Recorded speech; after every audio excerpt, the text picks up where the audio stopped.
프랑스의 철학자 로랑스 드빌레르가 쓴 모든 삶은 흐른다라는 책에 보면 우리의 인생을 바다와 파도에 빗댄 문장이 있습니다. 바다는 인생이다. 파도처럼 넘실거리고 소용돌이치며 밀물과 썰물처럼 오르락 내리락 하지만 곧 잔잔하게 빛을 담아 환하게 빛나는 것, 우리 삶도 그렇게 소란하게 흐른다. 파도처럼 인생에도 게으름과 새로운 탄생, 상실과 풍요, 회의와 확신이 나름의 속도로 온다. 바다는 파도가 오지 않도록 억지로 막거나 무리하지 않는다. 바꿀 수 없는 것을 바꾸려 하지 않는다. 그냥 다가오는 것을 그대로 받아들인다라는 글이 있습니다. 이 철학자의 통찰처럼 우리 인생은 거대한 바다와 참 닮아 있다라는 생각을 하게 됩니다.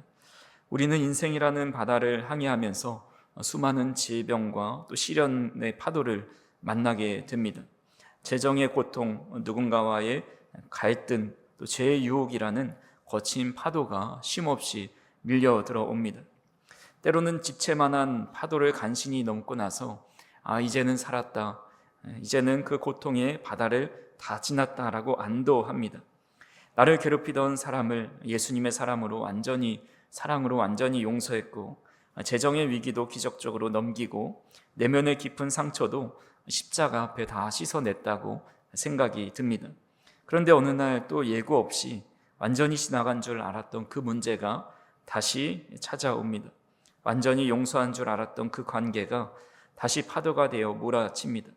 고난이 일회성으로 끝난다면 어떻게든 이를 악물고 견뎌내겠지만 끝을 알 수 없는 똑같은 시련과 반복되는 어려움들이 찾아올 때에 우리가 느끼는 영적인 절망과 무력감은 이로 말할 수가 없습니다.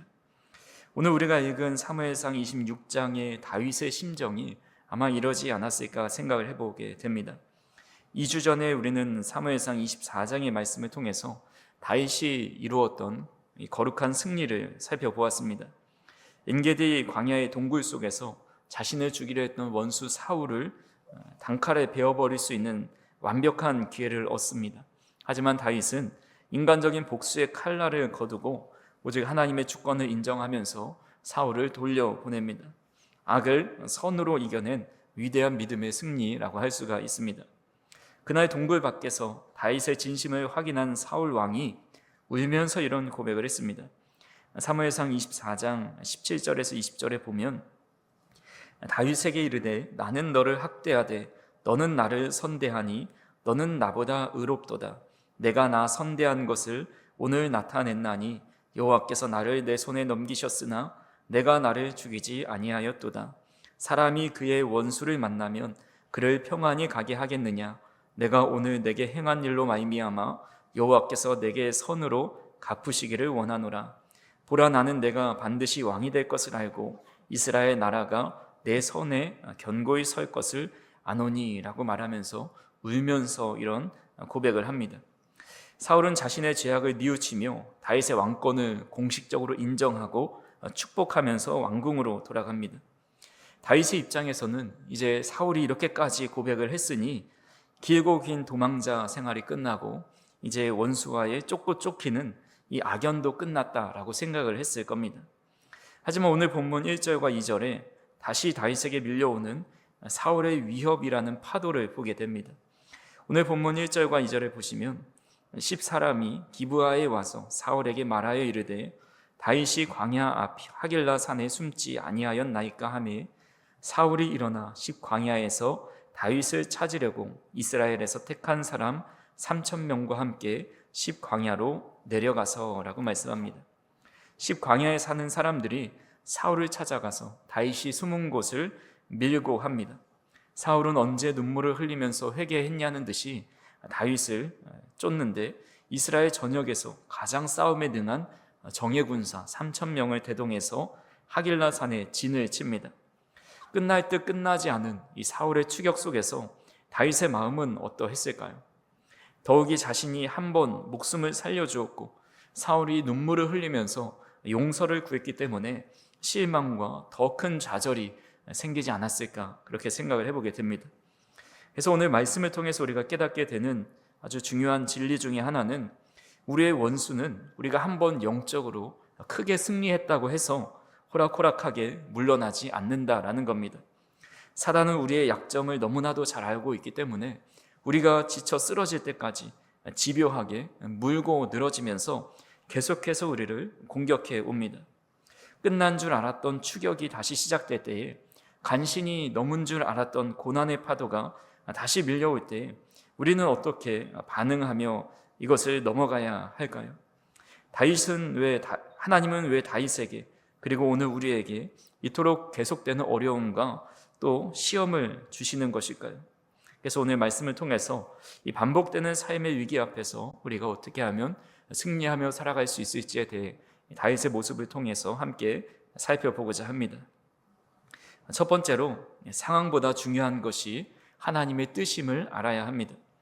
다윗은 사울이 자신을 쫓아서 하일라 산에 진쳤다라는 소식을 듣고 밤에 아비새와 함께 사울의 진영에 들어갑니다.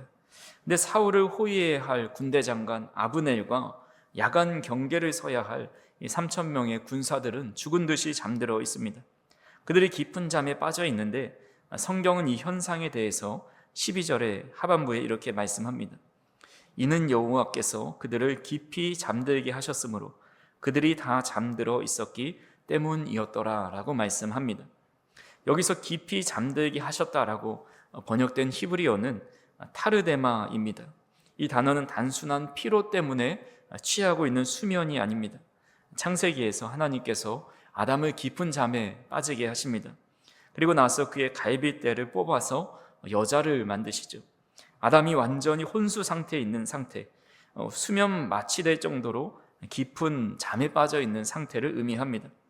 게다가 사울의 머리맡에는 다윗을 찔러 죽이려 했던 창이 꽂혀 있습니다.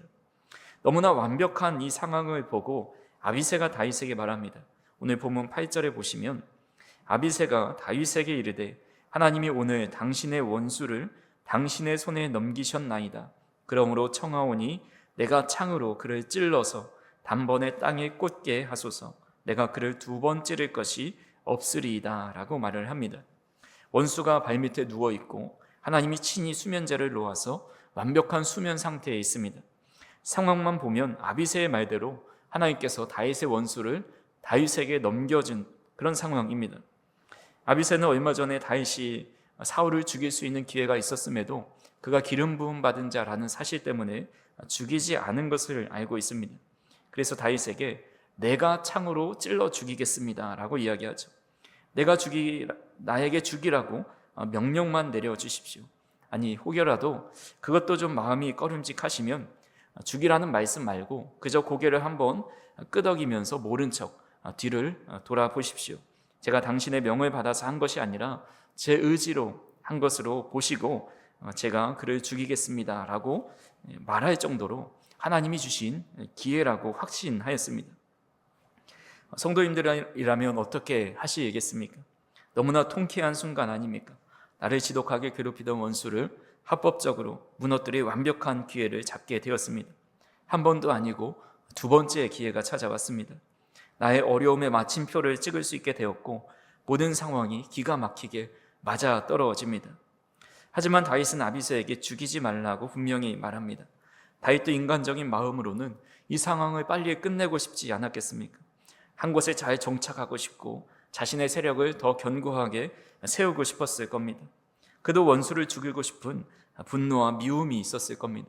그럼에도 그렇게 하지 않은 이유가 있습니다. 11절 말씀 우리 한번 같이 읽어보겠습니다. 내가 손을 들어 여호와의 기름 부음 받은 자를 치는 것을 여호와께서 금하시나니 너는 그의 머리 곁에 있는 창과 물병만 가지고 가자 하고, 내가 손을 들어서 여호와의 기름 부음 받은 자를 치는 것을 여호와께서 금하신다 라고 말씀하셨다라는 겁니다. 여호와께서 금하셨다는 단 하나의 이유 때문에 모든 상황이 딱 맞아서 떨어져 흘러가도 하나님이 금하신 말씀을 자신은 그렇게 어길 수 없다라고 말하고 있습니다. 다윗은 눈앞에 펼쳐진 절대적인 유리한 상황, 또 부하의 합리적인 권유, 또 심지어 적들이 모두 잠든 이 초자연적인 이 기적의 현장에 맞춰서 행동하지 않았습니다. 오직 하나님의 말씀에 모든 상황을 내려놓았습니다. 다윗은 비록 사울이 자신을 죽이려 하는 폭군이라 할지라도 그가 왕으로 기름 부음 받은 하나님께서 세우신 자임을 알고 있었기 때문에 심판의 권한을 오직 하나님께만 있다라는 그 말씀의 대원칙을 생명처럼 고수하였습니다. 전남 신안군 임자도에 가면 임자진리교회라는 교회가 있습니다. 그 교회는 매우 전통이 오래된 100년이 넘은 교회인데 우리나라 6.25 때에 그것에서 끔찍한 학살이 일어났습니다. 당시 북한군이 기독교인들을 몽둥이와 죽창으로 무참히 학살한 사건이 일어난 겁니다. 당시 이인재라는 청년도 그곳에 있어야 했는데 목포에 잠시 있어서 화를 면하게 됩니다. 근데 그가 집에 돌아와 보니까 자신의 아버지 장로님을 포함해서 12명에 달하는 가족이 죽임을 당하게 된 겁니다. 얼마 후에 마을 광장에는 해병대원들이 그 범인들을 잡아들입니다. 해병대 중대장은 이인재 청년에게 권총을 쥐어주면서 당신의 가족의 원수들입니다. 당신이 직접 이들을 처형하십시오라고 말을 합니다. 이 청년은 당장이라도 눈앞의 원수들을 향해서 방아쇠를 당기고 싶었고 그렇게 하려는 순간에 그의 귓가에 주님의 음성이 들려옵니다. 아들아, 나는 이미 저들을 다 용서했는데 왜 내가 저들을 심판하려 하느냐라는 그런 음성이었습니다. 그것은 억울하게 죽어가면서도 원수들을 품었던 그 순교자 장로님 아버지의 음성이자 원수들을 사랑하라는 주님의 말씀이었습니다. 이인재 청년은 총구를 거두고 권총을 다시 중대장에게 돌려줍니다. 그리고 원수들을 향해서 내가 당신들을 살려주겠습니다. 대신에 한 가지 조건이 있습니다. 예수님을 믿으면 살려주겠습니다. 그러자 그들이 끌려왔던 모든 사람들이 모두 그렇게 하겠다 약속하고 그들을 놓아주었습니다. 이후에 이인재 청년은 목사님이 되었고 주님의 용서와 사랑을 실천하는 귀한 믿음의 사람이 되었습니다. 그리고 백산들이라는 곳에는 기념비를 하나 세웠는데 그 기념비에는 용서하라라는 큰 글을 새겨놓고 하나님의 참된 용서를 마음에 새기게 하도록 만들었습니다. 이인재 목사님의 상황이 이런 다윗의 상황과 매우 유사합니다. 모든 상황이 원수를 갚을 수 있는 상황이 되었습니다. 하지만 그는 상황을 본 것이 아니라 하나님의 말씀을 보고 그 말씀을 선택의 기준으로 삼았습니다. 우리도 어느 때는 이 상황과 환경이 매우 잘 맞아 떨어질 때가 있습니다. 우리 모든 것이 순적하게 조건이 맞아질 때에 우리는 기도하지 않고 상황에 따라 결정하고 선택할 때가 있습니다. 하지만 하나님께서는 이 상황과 환경이 아니라 하나님의 말씀이 우리의 삶의 기준이 되기를 원하십니다. 주님 말씀하시면 나아가고 주님 멈추라 하시면 멈춰서고 사랑하라 하시면 사랑하고 용서하라 하시면 용서하면서 미움과 저주를 멈출 수 있어야 합니다. 그래서 저 우리 성도님들이 오직 하나님의 말씀에 철저히 통제함을 받고 또 하나님의 말씀의 기준으로 삼고 살아갈 수 있는 저 우리 성도님들이 되기를 간절히 소망합니다. 두 번째로 하나님께서 지켜주실 것을 믿고 적진으로 들어가는 이 담대함을 가져야 합니다. 제가 오늘 본문을 보면서 문득 든 생각이 있습니다. 다윗은 왜 이 야밤에 사울의 진영에 갔을까입니다. 만약에 사울을 잡으려 간다고 한다면 좀 정예군을 좀 더 추려가지고 또 많은 인원이 기습을 하면 될 텐데 굳이 딱 한 명만 데리고 그 진영에 찾아갑니다. 오늘 본문 6절과 7절 상반부에 보면 이에 다윗이 햇사람 아히멜렉과 스르아의 아들 요압의 아우 아비새에게 물어 이르되 누가 나와 더불어 진영에 내려가서 사울에게 이르겠느냐 하니 아비새가 이르되 내가 함께 가겠나이다.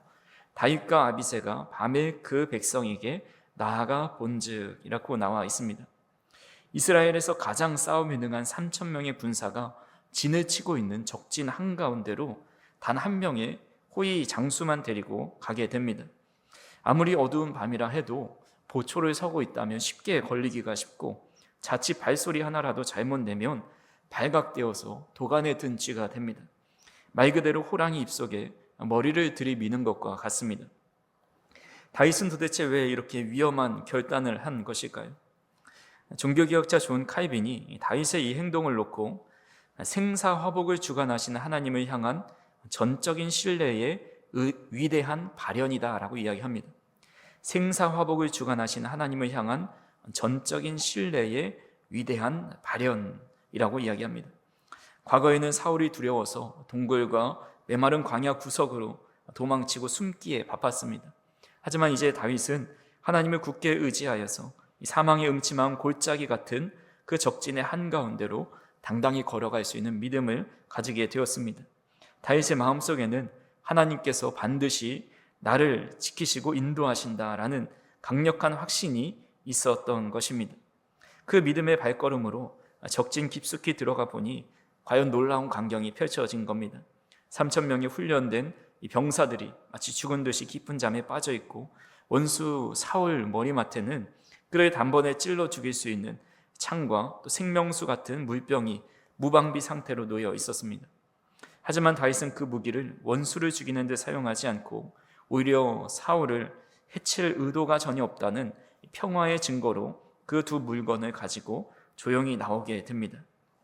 로버트 알터라는 신학자가 이런 다윗의 행동에 대해 이렇게 설명을 했습니다. 다윗은 그저 운이 좋아 적장의 물건을 도둑질해 온 것이 아닙니다. 사울의 머리맡에 놓인 창은 평소 다윗을 벽에 박아 죽이려 했던 무자비한 폭력과 타락한 왕권을 상징합니다.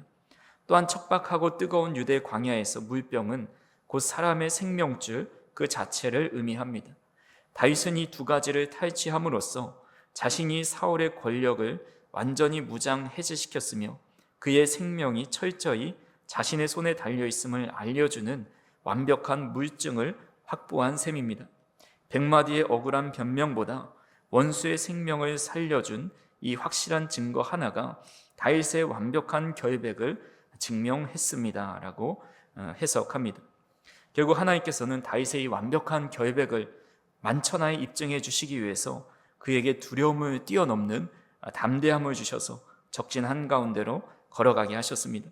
그리고 그 적진 한가운데서 사울의 생명과도 같은 창과 물병을 영광스러운 전리품으로 취하게 되었습니다. 오늘 우리 앞에도 3,000명의 군사처럼 우리를 겹겹이 에워싸고 있는 두려운 현실과 캄캄한 적진이 버티고 있습니다. 이런 상황이 두려워서 우리는 뒤로 숨는 것이 아니라 다윗처럼 하나님께서 나의 생사화복을 주관하신다라는 그런 전적인 신뢰를 가지고 담대히 정면 승부하면서 나아가실 수 있기를 바랍니다.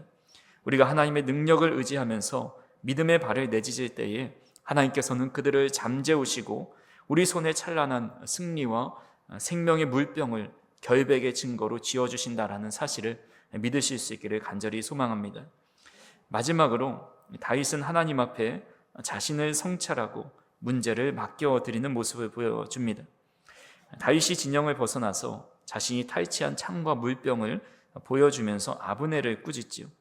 사무엘상 26장 15절에서 16절을 공동 번역으로 보시면 다윗이 호통을 쳤다. 너는 산의 대장부가 아니냐? 이스라엘에 너 같은 산의 대장부가 또 어디 있느냐? 그런데 이쪽에서 군인 하나가 내 상전인 왕을 해하려고 들어갔는데도 내 상전인 왕을 지키지 못하다니 내가 어찌 이럴 수 있느냐? 너희는 야훼께서 기름 부어 세우신 상전을 지키지 못했으니 너야말로 죽어 마땅한 놈이다. 왕의 머리맡에 있던 창과 물병이 어디 갔는지 당장 찾아보아라 하면서 아브넬에게 호통을 치면서 그를 꾸짖습니다. 그 소리에 사울도 일어나게 되죠. 다윗의 말을 듣고 내가 범죄하였다. 내 아들 다윗아 돌아와라. 내가 오늘 내 생명을 귀하게 여겼은즉 내가 다시는 너를 해하려 하지 아니하리라. 내가 어리석은 일을 하였으니 대단히 잘못되었도다 라고 말을 합니다. 사울이 진심 어린 회개를 다시 하는 것처럼 보입니다. 사울은 과거 24장에서 엔게디 광야에서 똑같이 소리 높여 울었습니다. 그때 다윗은 어쩌면 사울의 눈물에 일말의 기대를 가졌을 수도 있습니다. 이제 드디어 왕이 내 진심을 알아주는구나. 지긋지긋한 이 고통도 이제 끝이고 눈물로 저렇게 회개했으니 나를 다시는 쫓지 않겠다라는 기대가 있었을 수도 있습니다. 하지만 그 기대는 금세 무너졌고 이 3,000명의 정예 군대의 추격이 계속되었습니다. 다윗은 사람과의 한 약속이 얼마나 금세 뒤집어지고 사람을 의지하는 것이 얼마나 흔들리는 조각괴 위에 떠 있는 것인지를 잘 알고 있습니다. 그래서 다윗은 사울의 회개에 전과는 전혀 다른 반응을 보여줍니다. 과거 24장에서는 억울함에 복받쳐서 사울에게 자신의 결백을 주장합니다. 24장 11절에 보시면 내 아버지여 보소서, 내 손에 있는 왕의 옷자락을 보소서. 내가 왕을 죽이지 아니하고 겉옷 자락만 베었은즉 내 손에 악이나 죄가가 없는 줄을 오늘 아실지니이다. 왕은 내 생명을 찾아 해하려 하시나 나는 왕에게 범죄한 일이 없나이다 라고 고백을 합니다. 내 손에는 악이나 죄가가 없습니다. 나는 결백합니다 라고 주장하면서 자신의 결백을 듣고 사울이 마음을 돌이키기를 바랐습니다. 그런데 오늘 본문 19절에서는 이에 덧붙여서 이렇게 고백을 합니다.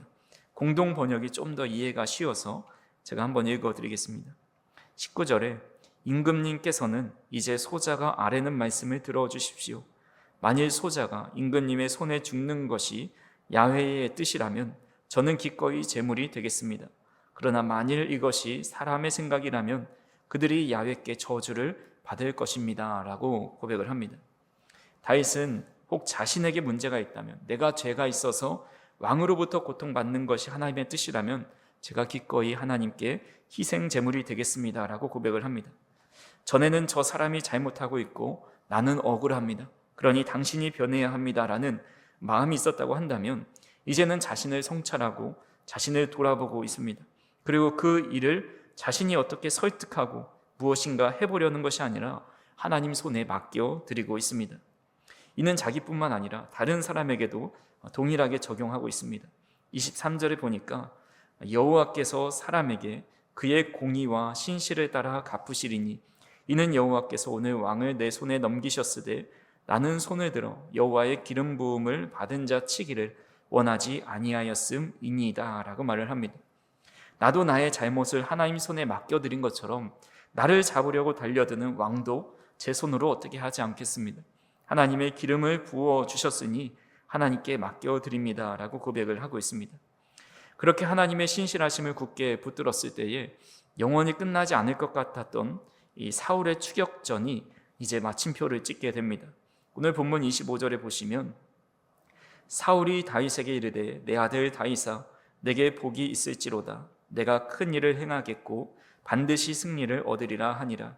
다윗은 자기 길로 가고 사울은 자기 곳으로 돌아가니라 라고 말씀합니다. 그래서 오늘 본문 이후로 사울이 다윗을 쫓았다라는, 추격했다라는 그런 본문이 나오지 않습니다. 모든 심판의 권한을 하나님께 전적으로 맡겨드린 이후에 다윗은 마음의 평안이 찾아왔고 사울도 하나님이 심판하신다 하시니 더 이상 다윗을 추격할 수 없었습니다.